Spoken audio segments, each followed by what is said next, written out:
Salut tout le monde, c'est Nat. Aujourd'hui on se retrouve pour une nouvelle vidéo. Alors cette vidéo fait suite à une vidéo dans laquelle j'expliquais comment vous pouviez mettre en place une pop-up sur votre boutique, notamment à l'aide d'Abandonment Protector, pour ensuite envoyer un email de manière automatisée, d'accord. Si vous n'avez pas vu la vidéo, si ça vous parle pas, c'est simple, je vous mets un lien dans la description, vous pourrez aller la voir. Et je rappelle rapidement le principe. Le but c'était qu'on ait une pop-up qui apparaît sur l'écran. Alors je vais vous montrer, je pense que je vais pouvoir vous le montrer ici. Voilà, alors j'espère que la pop-up va apparaître, sinon c'est un peu bête. Bon, elle n'a pas l'air de vouloir apparaître, je pense parce que je l'ai déjà fait apparaître en fait juste avant, et comme elle s'enregistre dans les cookies, bon, c'est pas grave, en gros, c'est parce que je l'ai déjà fait apparaître. Donc c'était une pop-up que j'avais créée, donc qui ressemblait à ça. L'objectif c'est que le visiteur mette son email pour recevoir un cadeau, d'accord. Donc là c'est un guide PDF pour éduquer votre chien, bon, c'était l'exemple que j'avais mis. Donc on avait vu ça dans la vidéo et on avait vu comment mettre en place un email qui envoyait automatiquement juste après, donc qui était mis en place ici, d'accord. Je rentre pas dans les détails, vous irez voir la vidéo qui est en description. Voilà, donc on est arrivé ici, donc ça c'est le mail qui va être envoyé. Et du coup, là on va voir comment vous allez pouvoir envoyer justement le document, donc le PDF qu'on a promis en l'échange de l'email, comment on va faire pour l'envoyer ici. Vous allez voir, c'est très simple. En fait, vous allez simplement upload votre fichier via un hébergeur quelconque, d'accord. Vous prenez ce que vous voulez. Moi, j'aime bien travailler avec Google Drive.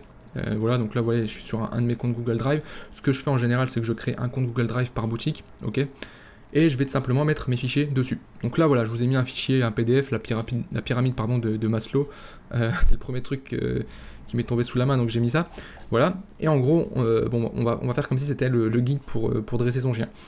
Ok, donc une fois que vous avez upload votre fichier, donc sous Google Drive, vous pouvez utiliser Dropbox ou autre, mais Google Drive honnêtement ça marche bien. Vous avez votre fichier, vous faites clic droit, obtenir le lien partageable, et là en fait vous allez avoir un lien, donc vous le copiez tout simplement.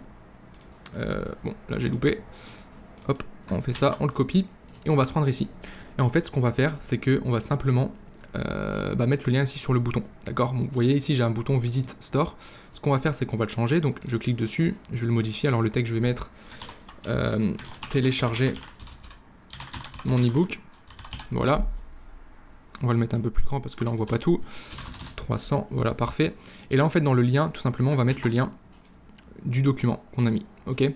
On fait Save button, Save, et tout simplement ici on n'oublie pas non plus de sauvegarder les changements.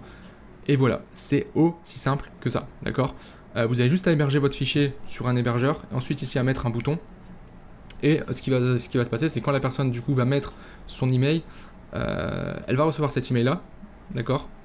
Et elle aura ici le bouton, et quand elle va cliquer dessus, elle va pouvoir accéder au document ici, tout simplement, elle va accéder à ça en fait, et là elle pourra le télécharger. Tout simplement, d'accord. Donc il n'y a pas besoin d'utiliser des applications autres pour héberger des fichiers, etc. Vous l'hébergez autre part, vous avez un lien, et puis ça marche très bien. Voilà, j'espère que ça vous sera utile. Gardez en tête que cette stratégie marche très bien, d'accord. Offrir un e-book, c'est vraiment quelque chose que je vous conseille de faire, d'accord. Ça va apporter de la valeur à votre audience, et ça va aussi chauffer votre visiteur pour que par la suite il devienne probablement un client, ok. Donc ça marche très bien, donc n'oubliez pas ça. S'il y a des personnes qui débutent aujourd'hui dans Shopify, j'ai fait une formation gratuite donc qui dure moins d'1 heure, parce qu'en fait l'objectif de cette formation c'est que vous ayez votre boutique Shopify créée en moins d'1 heure, d'accord. Vous avez un lien dans la description, c'est une formation qui est totalement gratuite. Vous y allez, vous avez le lien, et puis vous avez accès à cette formation. Voilà, sur ce, j'espère que ça vous a plu, et puis moi je vous souhaite une bonne journée, et je vous dis à très bientôt pour une prochaine vidéo. Ciao.